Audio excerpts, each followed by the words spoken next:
and you've written a fantastic article about Islam in Britain. I don't really know where to begin with all of this, but in brief, it seems that we do have something that needs to be addressed. If we just try and push it under the carpet, it's only going to become more problematic, and yet no one quite knows how to address it, which is the vast increase of the number of Muslims, not just in the UK, but across Europe. So what do you think is in store for the United Kingdom? Well, I think firstly, Alex, we have to make the point that when you look at the demographics of the UK, it is rapidly changing in terms of ethnicity and religion.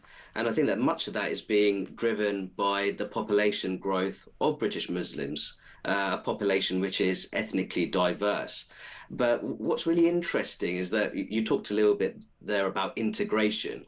I think what we're witnessing is almost a kind of integration paradox.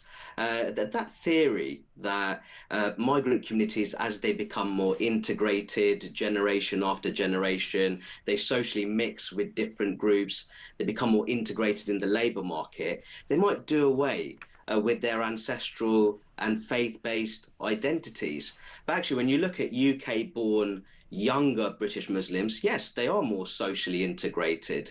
They're more likely to be white-collar professionals. They're more likely to have a university degree. But compared to their elders, many of whom were born abroad, they came to the UK and had naturally positive orientations towards British democracy because of the level of corruption, instability, and indeed conflict in their country of origin, compared to their elders, their parents and grandparents who may have been born in a different country, they're more likely to identify as Muslim first.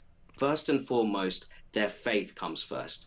And I think that that's really interesting because that goes against many of the theories that we have in the field of integration. So what you're seeing, we're witnessing the rise of a very confident, well-educated and well-resourced generation of British Muslims.